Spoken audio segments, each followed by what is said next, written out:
사람을 굳이 나누자면 세 부분으로 나눌 수가 있죠.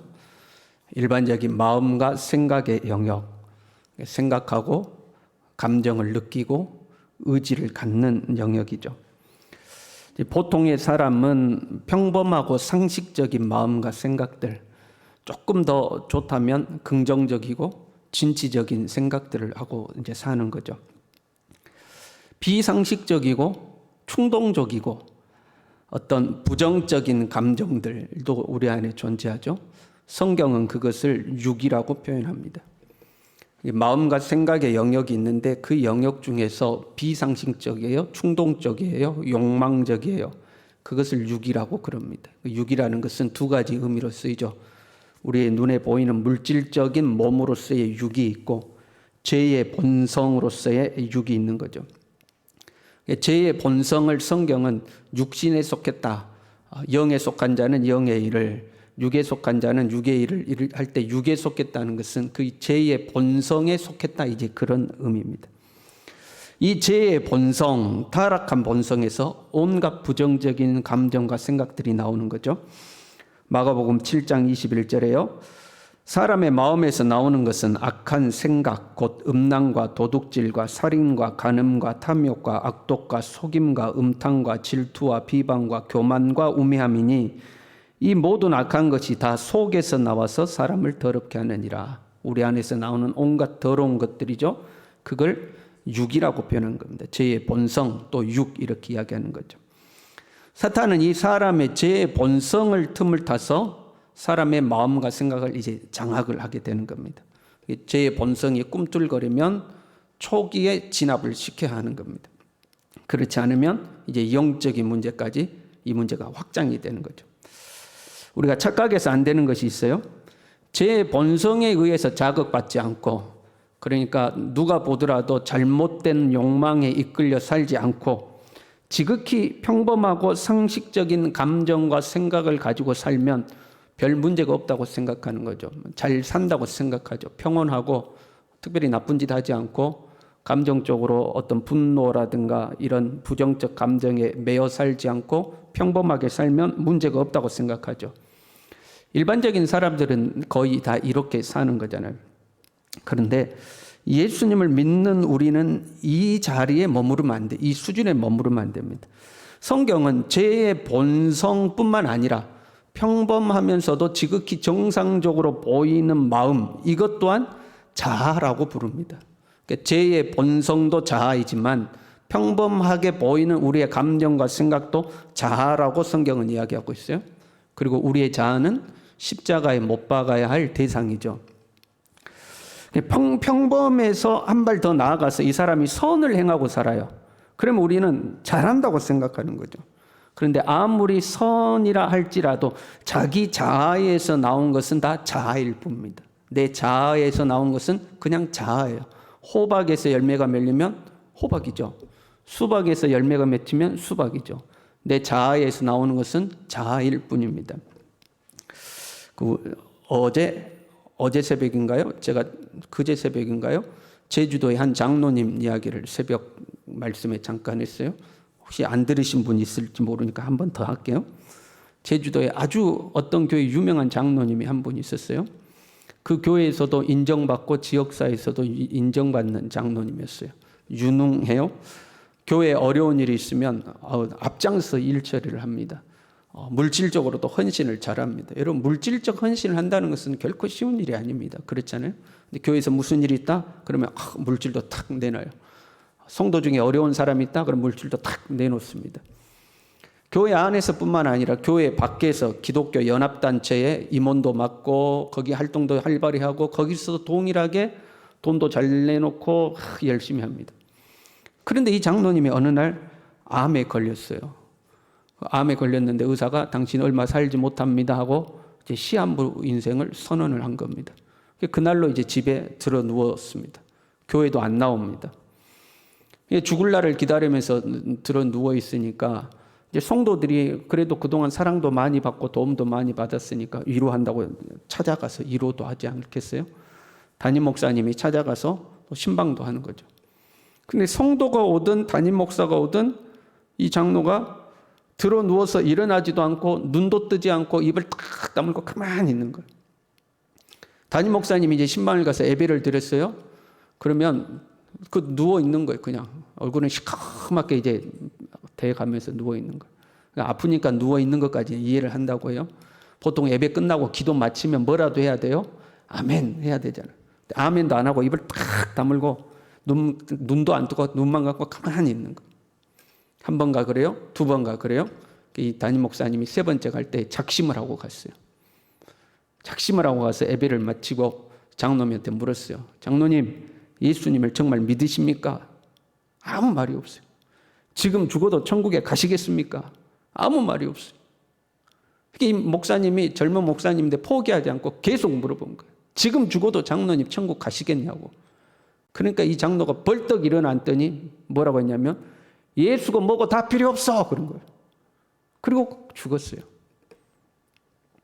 그러면 이 장로가 그동안 행했던 모든 선한 일, 착한 일, 봉사하고 헌신하고 열심을 냈던 건 다 뭐예요? 그건 하나님께서 나온 게 아니에요. 자기 의에서 나온 겁니다. 사람들에게 인정받고 칭찬받고 높임받고 그 자기 명예와 자기 자신에게서 그건 나온 거예요. 자아에서 나온 건 자아일 뿐이에요. 하나님께서 나왔다면 이럴 수는 없는 거죠. 그렇잖아요. 성령의 인도와 감동 속에서 순종하며 살았다면 이럴 수는 없는 거예요. 예수가 뭐고 다 필요 없다는 거예요. 그러니까 자기에게서 나온 것은 자기일 뿐이에요. 겉으로 보기에는 선하고 좋은 것이지만 그 마음과 생각이 자기 중심적일 수가 있는 거예요. 그러니까 하나님은 사람의 마음과 생각을 감찰하시는 분이죠. 히브리서 4장 12절부터 보면 하나님의 말씀은 살았고 운동력이 있어 좌우의 날선 어떤 것보다도 예리하다. 사람의 혼과 영과 및 관절과 골수를 찔러 쪼개기까지 하죠. 그 다음에요.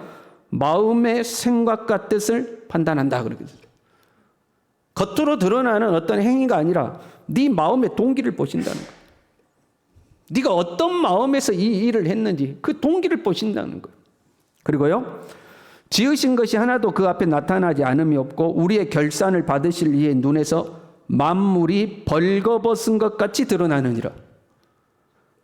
지금은 모르죠. 겉으로 드러나는 것만 보니까.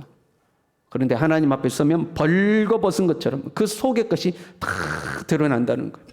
그래서 자아에서 나오는 것은 자아일 뿐이에요. 하나님 앞에 나오면 그게 딱 드러나는 거죠. 자, 육의 영역이 있죠. 죄의 본성으로서 육의 영역이 있고 일반적으로 우리가 살아가는 마음과 생각의 영역이 있어요. 그리고 또 사람에게는 영의 영역이 있는 거죠. 마음과 생각보다 더 깊은 영적인 영역, 이게 존재하고 있는가요? 이게 이제 경험하면 쉽게 이해를 하는 영역인데요. 하나님으로부터 어떤 영감이 왔다거나 음성을 들었다거나 깨달음이 왔다거나 하면 이게 영의 영역이구나 하는 것을 쉽게 이해할 수 있어요. 이건 말로 설명하기가 힘들어요. 그 마음보다 더 깊은 마음이죠.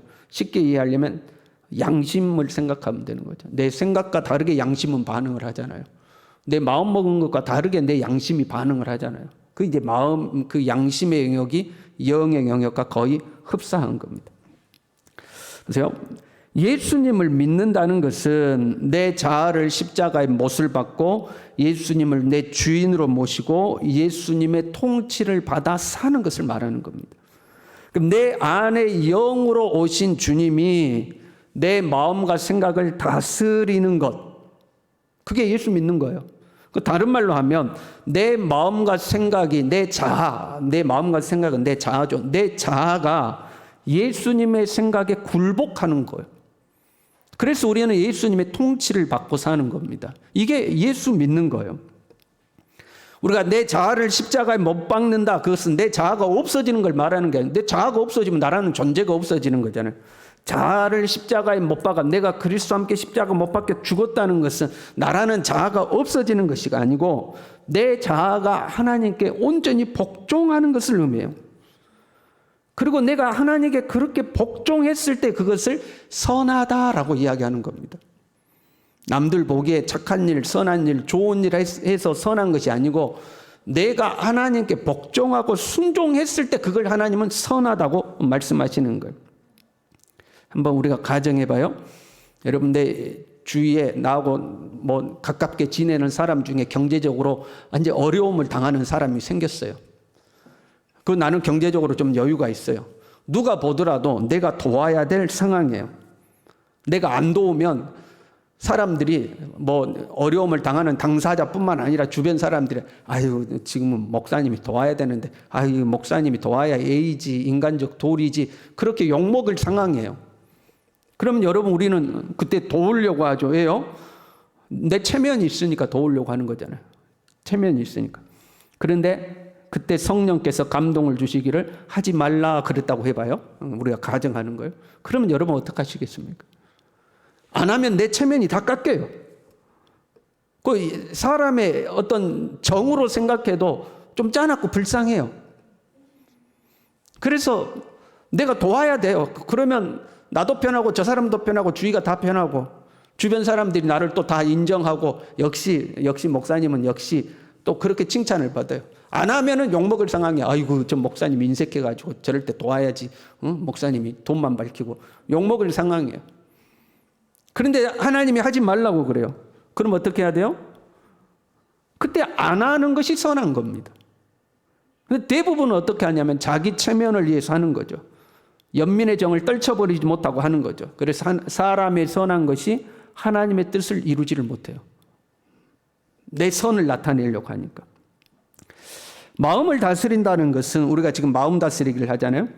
평안한 마음을 먹는 것, 좋은 마음을 먹는 것, 평정심을 유지하면서 삶을 좀 평탄하게 복되게 사는 것, 이것을 의미하는 것은 아니에요. 여러분 이런 것은요 세상에서도 얼마든지 합니다. 명상하고요.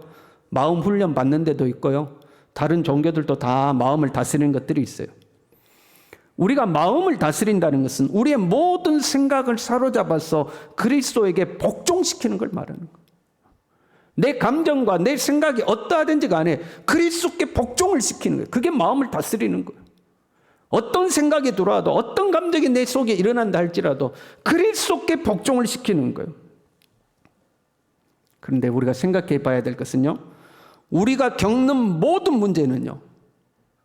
그 문제가 무엇이든지 간에 우리가 겪는 모든 문제는 그리스도에게 복종을 안 하기 때문에 생겨나는 것들이에요.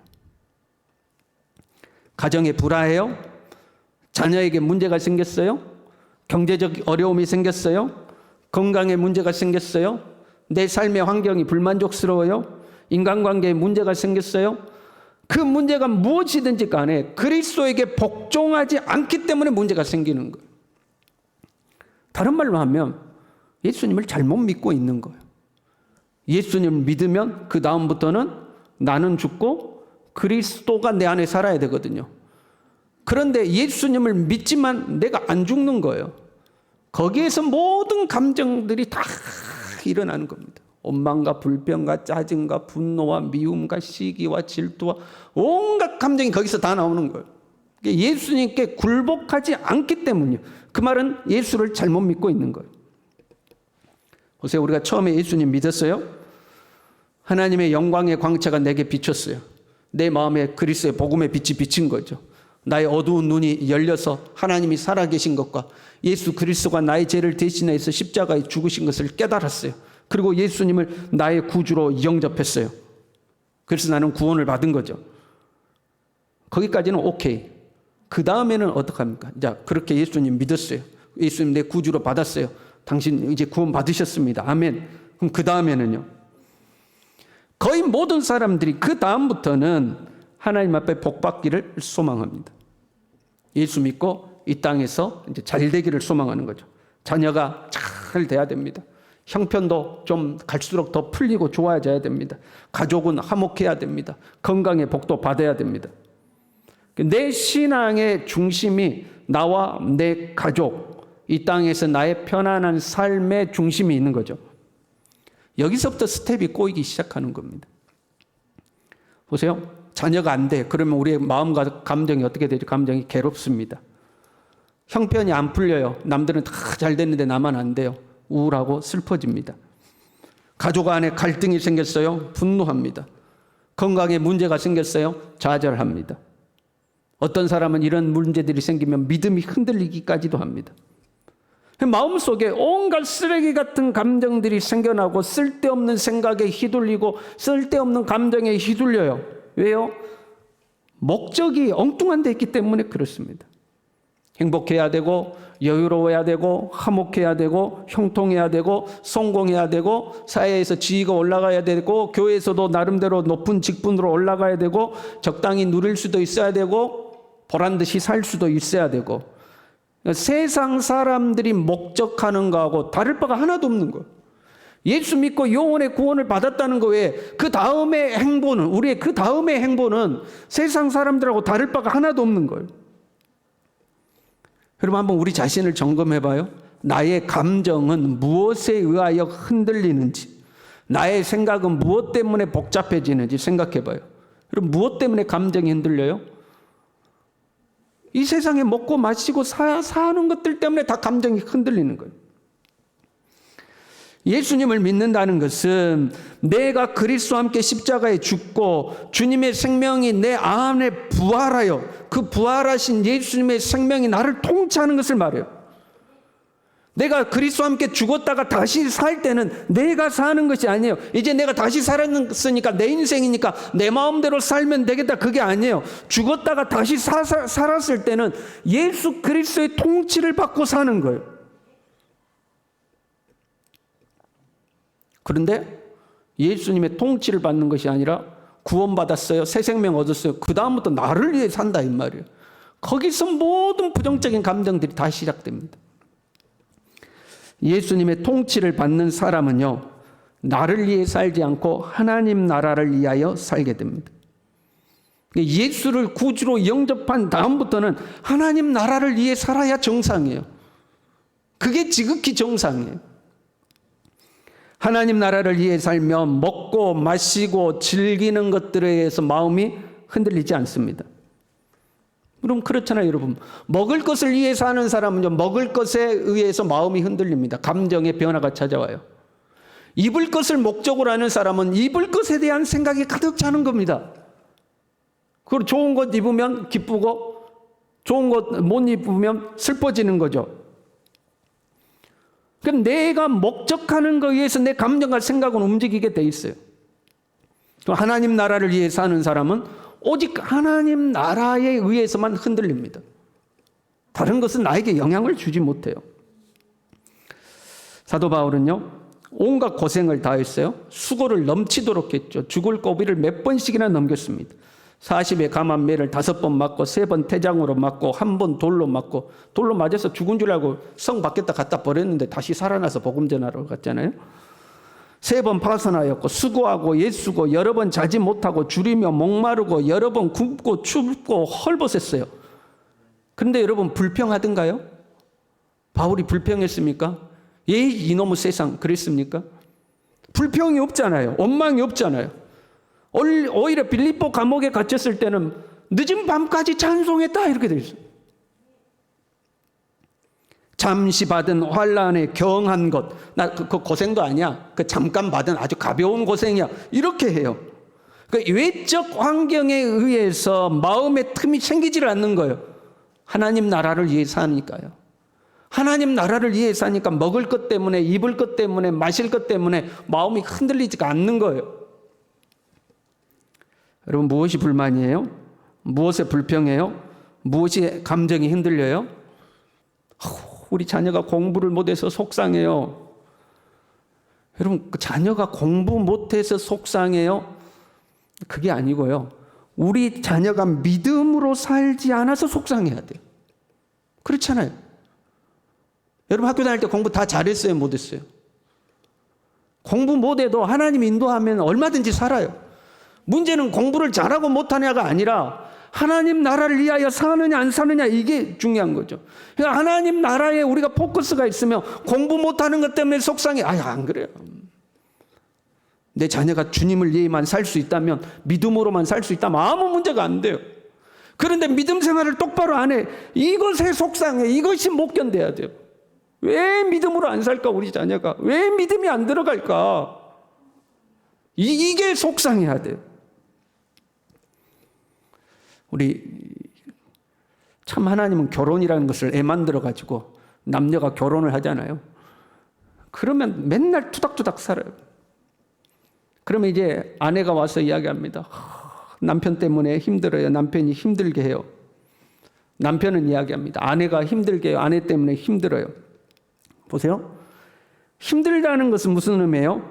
나를 힘들게 한다는 거죠. 나를 힘들게요. 나를 알아주지 않아요. 나를 존중해 주지 않아요. 나를 사랑해 주지 않아요. 나를 도와주지 않아요. 나를 인정해 주지 않아요. 그것 때문에 내가 힘들어요. 그런 의미잖아요. 누가복음 12장 13절부터 보면 이런 이야기가 나와요. 한 사람이 예수님을 찾아왔어요. 선생님, 내 형을 명하여 유산을 나와 나누게 하소서. 자세히는 기록되어 있지 않았지만 예수님께 나와서 이렇게 요청하는 걸 봤을 때 형이 부당하게 아버지 유산을 다 갈취한 것 같죠. 동생에게 돌아올 몫이 있는데 그걸 제대로 안 줬다 이 말이에요. 그러니까 이 동생의 입장에서는 억울한 거예요. 예수님 나 억울해요. 저거는 분명히 내 몫인데 나한테 안 주고 형이 다 가져갔어요. 형에게 명해서 정상적으로 형 혼자 다 차지하지 말고 정상적으로 나누라고 좀 말 좀 해주세요. 그런 이야기죠. 그 사람에게 예수님께서 야야 그러냐 참 너 억울하겠다 얼마나 속상했냐 그렇게 말씀하지 않았어요. 그는 인간적인 방법이죠. 주님이 이렇게 말씀했어요. 이 사람아 누가 나를 너희의 재판장이나 물건 나누는 자로 세웠느냐. 나는 그런 일 하는 사람 아니야. 그런 말씀이에요. 여러분 한번 적용해 봐요. 아내가 남편에게 억울한 일 당했어요. 하나님 내 남편이 나를 너무 억울하게 괴롭혀요. 내 남편에게 나한테 좀 잘 좀 하라고 하세요. 하나님께 그렇게 하소연하는 거죠. 아내에게 억울한 일을 당한 남편이 와서 하나님께 이야기하는 거예요. 하나님 내 아내 때문에 내가 너무 억울하고 힘들어요. 내 아내한테 잘 좀 하라고 하나님 좀 말 좀 해주세요. 하나님께서 좀 어떻게 좀 고쳐주세요 라고 이야기하는 거예요. 그때 하나님이 뭐라고 그래요? 이 사람아 누가 나를 재판장으로 세웠냐. 나는 너 편들어주는 사람 아니야. 그렇게 말씀하시는 거예요. 그리고 그 다음 하신 말씀이 뭐냐면 어리석은 부자에 비유했어요. 한 부자가 밭에 소출이 너무 많아요. 어찌할꼬 고민하다가 창고를 짓고 그 창고에다가 모든 걸 다 쌓아놓고 이제 됐다 내 영혼아 편히 마시고 편히 쉬자. 여러 해 먹을 것을 쌓아두었으니 이제 염려도 없다 걱정도 없다. 그때 주님께서 어리석은 자여 오늘 밤 네 영혼을 도로 취하리니 네 것이 되겠느냐 하고 말씀하시고 그때 이렇게 말해요. 자기를 위하여 재물을 쌓아두고 하나님께 대하여 부요하지 못한 자가 이와 같으니라. 자기만을 위하여 사는 사람, 내가 행복해야 되고 내가 잘 돼야 되고 내가 존중받아야 되고 내가 인정받아야 되고 내가 높임받아야 되고 자기를 위하여 재물을 쌓아두고 하나님 나라를 위해서는 살지 않는 사람, 어리석은 자라는 거예요. 자기를 위하여 살지 말고 하나님 나라를 위해 살라는 거죠. 재산을 많이 가졌든 못 가졌든 형이 재산을 다 가져가 버렸어요. 나는 한 푼도 없어요. 아니면 형이 정상적으로 나를 나눠줘서 내 몫이 생겼어요. 아니면 형의 것까지 뺏어가지고 내 것이 되었어요. 흡족하든 억울하든 상관이 없어요. 자기를 위해 살면 똑같은 거예요. 많이 가진 자나 적게 가진 자나 갈취한 자나 억울한 일을 당한 자나 자기를 위하여 살면 하나님 앞에 똑같이 자기를 위하여 사는 사람인 거예요. 그래서 주님은 자기를 위하여 살지 말고 하나님 나라를 위하여 살아라. 자기를 위하여 부요하고 하나님 나라를 위하여 부요치 않은 자는 이와 같은 어리석은 자다 하고 말씀하는 거죠. 여러분 살면서 마음 가운데 불평 생기고 불만 생기고 원망 생기고 어떤 마음의 감정의 쓰레기들이 생기잖아요. 그럼 주님 앞에 가서 한번 이야기해 보세요. 주님 남편 때문에 힘들어요. 아내 때문에 힘들어요. 자녀 때문에 힘들어요. 이것 때문에 힘들어요. 저것 때문에 힘들어요. 이야기해봐요. 그럼 하나님 뭐라고 그러실까요? 그래 네 얼마나 힘드냐. 주님이 그러실까요? 아마도 야 그게 무슨 상관이냐. 너는 나를 따라오너라 그러실 거예요. 부자 청년이 예수님께 와서 어떻게 해야 영생을 얻으리까 하고 물었을 때 네 소유를 다 팔아 가난한 자들에게 나눠주고 너는 나를 따라오라 말씀했던 것처럼 너라는 자아는 다 팔아서 버려버려라. 야 그게 무슨 상관이니. 하나님 나라하고 무슨 상관이니. 그거 다 버려버리고 너는 나를 따라오너라. 주님이 이렇게 말씀하지 않겠습니까? 우리의 마음은요 오직 하나님 나라에 의해서만 움직여야 되는 거예요. 내가 힘들어요. 그 초점이 자에게 있으면 안 돼요. 하나님 나라에 있어야 돼요. 남편이 나를 사랑해 주지 않아서 힘든 것이 아니라, 아내가 나를 존중해 주지 않은 것이 힘든 것이 아니라, 우리 남편이 하나님 나라를 위해 살지 않아서 힘들어야 돼요. 우리 아내가 하나님 나라를 위해 살지 않으니까 그것이 괴로워야 돼요. 우리 남편이 최악이에요. 그런 분들 간혹 있잖아요. 술 먹고 가정은 돌보지도 않고 폭력적이고 말도 함부로 하고 최악이에요. 누가 보더라도 힘든 사람이 있어요. 그런데 그 사람도 진짜 예수 그리스도를 구주로 영접하고 진짜 예수 생명으로 살잖아요, 아내가. 그러면 그 남편이 그래서 내가 힘든 것이 아니라 그 영혼이 불쌍한 거예요. 예수님 안 믿고 저렇게 화랑방탕하다가 지옥 갈 인생으로 보이니까 그게 불쌍한 거예요. 그게 하나님 나라를 위하여 사는 사람, 하나님 나라에 초점이 맞춰져 있는 사람인 거예요. 여러분, 나를 위해 살지 않고 하나님 나라를 위해 살 수 있길 바랍니다. 내가 아니라 주님의 통치를 받아야 돼요. 그래야 마음이 건강한 거예요. 수예배를 준비하면서 여러분 지금 우리가 마음 다스리기를 하는데 어디 책에 있는 걸 보고한다거나 다른 목사님이 설교한 걸 가지고 와서 한다거나 하는 게 아니거든요. 제가 하나님 앞에 기도하면서 말씀을 보면서 그러면서 지금 설교를 해가고 있어요. 오늘 새벽에 하나님 오늘 수요일인데 아이고 오늘은 또 본문은 잡아놨는데 이제 주보를 만들어야 되니까 여러분 본문은 써놓은 겁니다. 주보는 내놔야 되잖아요. 근데 설교는 언제 만드느냐? 수요 설교는 수요일 날 만드는 거예요. 새벽에 기도하는 거예요. 하나님 오늘 수요일 설교 마음 다스리기 4번째 시간인데 말씀을 어떻게 전해야 됩니까? 하나님 지혜를 주십시오 하고 기도하는데 언뜻 하나님이 나로 하여금 알게 하셨어요. 아무리 마음을 다스리는 방법을 가르쳐 봐야 소용이 없어요. 왜요? 이 세상에는 절대 만족이 없기 때문에 그래요. 여러분 얼마나 부자 되면 만족할 것 같아요? 돈 얼마 있으면 만족할 것 같아요? 목사님 3억만 있으면 만족할 것 같아요. 진짜 3억 생기면 만족하실 줄 압니까? 며칠 못 갑니다. 5억만 더 있으면 좋겠다. 그 생각 들어요. 그게 이 우리의 자아예요. 못된 죄의 본성이에요. 그래서 마음에는 계속해서 부정적 감정들이 생겨납니다. 만족이 없으니까. 만족하지 않기 때문에 계속해서 부정적 감정들이 생겨나요. 아무리 이렇게 마음을 다스리십시오, 저렇게 마음을 다스리십시오 가르쳐도 삶의 목적이 이 세상에 있으면 먹고 마시고 누리는 것에 있으면 감정은 흔들릴 수밖에 없는 거예요. 만족이 없는 세상이기 때문에. 예수님을 제대로 믿고 삶의 목적을 하나님의 나라에 두어야지만 마음의 통제가 되는 거예요. 먹을 것에 흔들리지 않아요. 입을 것에 흔들리지 않아요. 돈을 추구하면 돈 때문에 흔들리는 거예요. 마음이 안 지켜져 돈 때문에. 성공을 추구하면 성공과 실패 때문에 마음이 흔들리는 거예요. 사랑을 추구하면 사랑받고 사랑받지 못한 것 때문에 마음이 흔들리는 거예요. 그 마귀가 우리를 갖고 노는 거죠. 그런 이 세상은 마귀의 영역 속에 있으니까 보이는 화려함으로 우리를 홀리는 거죠. 그러나 하나님 나라를 추구하면 오직 하나님 나라 때문에 마음이 흔들리는 거예요. 그 마귀가 우리를 건드리지 못해. 먹을 것, 입을 것, 마실 것, 돈, 세상, 출세, 살짝 섭섭함과 소원함이 앞다가도 금방 없어지는 거예요. 왜? 하나님 나라가 내 안에 있으니까. 예수님의 통치 속에 사니까. 예수님이 돈 없다고 괴로워하셨습니까? 우울하셨습니까?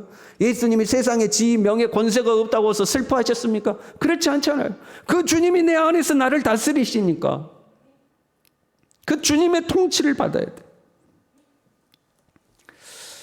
잠자다가요 새벽 2시에도 깨고 3시에도 깨면요 목사니까 무슨 생각할 것 같아요? 주님 생각할까요? 감사합니다. 교회 생각을 하죠. 교회 생각을 하면 여러분 잠이 안 옵니다. 그 밥맛이 뚝 떨어져요. 교회 생각하면. 현재 코로나가 2년 넘게 지속되면서 10명 중에 4명이 교회를 안 나오고 있습니다. 우리 교회가요. 코로나 감염됐다거나 밀접이 돼서 안 나오는 게 아니고 그것과 상관없이 안 나온 사람이 열의 4명입니다. 현재.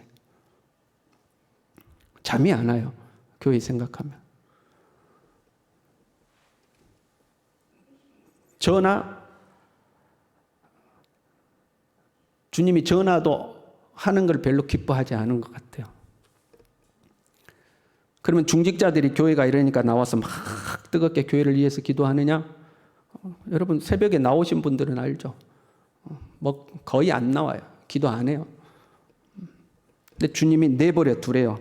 제 개인적인 느낌으로. 왜? 본인의 믿음의 실체에 직면하기를 하나님 원하시는 거예요. 쉽게 말하면 성적표. 우리의 성적표가 지금 나올 때가 됐어요, 이제. 성적표가 하나님으로부터 나옵니다, 이제. 2년, 3년이 돼가는 시간 동안 하나님 앞에 어떻게 했는지 우리는 성적표를 받는 거예요. 여러분, 코로나가 힘들겠어요? 초대교회 환난과 핍박이 힘들겠어요? 비교할 수 없겠죠. 근데 마지막 때에는 더 심한 환난과 핍박이 있을 거라고 그랬죠. 사실 자기 이 성적표가 지금 나오는 중간고사 본 거예요, 우리가 중간고사. 어떤 사람은 목사니까 교인들이 안 나오면 아이고 목사님은 생활도 어렵고 그러니까 걱정하느냐. 그 사람은 신앙이 뭔지 모르는 사람이에요. 그런 생각을 하는 사람은 진짜 예수 믿는 사람이 아닙니다. 교회를 밥벌이로 생각하는 사람이죠. 코로나가 지나면 여러분 현재 열의 4명이 안 나오는데 제 기대와 바람으로는 거의 다 다시 나올 거라고 생각해요. 거의 다 나올 거라고 생각합니다. 그럼 거의 다 나오니까 되는 거 아니에요? 그런 게 아니에요. 성적표가 우리에게 지금 보여진 거라니까요. 이 정도 일에 열의 4명이 교회를 안 나와. 그게 우리의 믿음의 실체인 겁니다. 그러니까 그것 때문에 마음이 무거워요. 내가 목회를 잘못했다. 그렇지 않습니까? 그런 것 같아요. 마음이 무거워요. 근데 주님이 그냥 가만히 있으래요. 제 개인적인 느낌으로. 여러분 무엇 때문에 힘들고 속상해요? 하나님 나라 때문에 속상하십니까, 여러분? 주님의 복음 때문에 힘이 드십니까?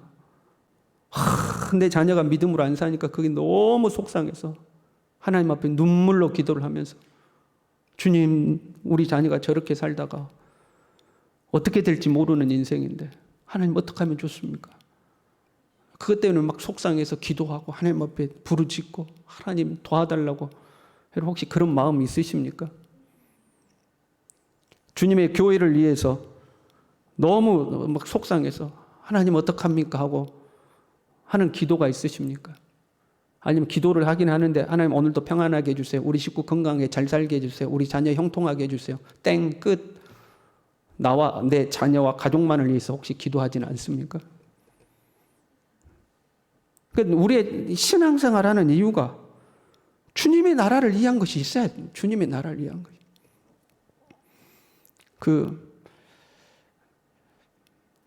제가 이제 화요일 날 교회 청소를 합니다. 부목사님이 없으니까 이제 저희 집사람이 나와서 저하고 둘이 청소를 해요. 청소를 하고 또 잔디밭 돌아볼 것 돌아보고 뭐 이런저런 하면 마음이 그렇게 좋아요, 여러분. 그 교회 생각하면 마음이 너무 무거운데 이거라도 할 수 있으니까 너무 좋다. 여러분 잔디밭에 풀 뽑으면 얼마나 감사한지 몰라요. 주님 이거라도 할 수 있으니까 감사합니다 하고요. 그러니까 그것도 못하면 막 마음이 너무 무거워서 너무 힘들 것 같아요. 뭔가 해야 되는데 하나님은 침묵하시고 좀 주를 위한 이게 있어야 돼요, 여러분. 무엇 때문에? 먹을 것 때문에 속상하고 입을 것 때문에 속상하고 남편이 나를 사랑 안 해줘서 속상하고 아내가 바가지 긁어서 속상하고. 여러분 그게 우리 예수 믿는 겁니까? 그게 예수 믿는 거냐 이 말이에요. 그건 안 믿는 사람도 똑같이 살잖아요. 그거 안 믿는 사람도 똑같이 살아. 예수님을 믿었으면 예수님이 내 주인이 되어서 이제 예수님의 통치 아래 살아야죠. 예수님의 통치 아래 산다면 하나님 나라를 위한 삶이 있어야죠. 내가 주를 위한 삶이 있어야 되지 않겠습니까? 다른 것은 내 마음을 어떻게 절대 흔들리지 못하고 오직 하나님 나라, 그게 있어야 되지 않겠습니까? 수요예배 나오신 분들은 꼭 나오신 분들은 무거운 이야기도 들으시고 그러시는 것 같아요. 안 나오는 사람들이 들어야 하는 내용들이 있는데, 먼저 그의 나라와 그의 의를 구하라. 그래야면 이 모든 것을 너에게 더하시리라 그랬죠. 여러분, 먹을 것과 입을 것을 쫓아가니까 마음이 괴롭고 힘든 거, 마음 안 지켜져요. 여러분, 아무리 애써도 마음이 안 지켜져요. 그거 쫓아갑니다. 하나님 나라를 위해 사시길 바랍니다. 그러면 우리의 마음도 하나님의 평강이 있고 우리의 삶에도 모든 것을 더하여 주시겠다는 약속이 이루어질 줄로 믿습니다. 기도하겠습니다.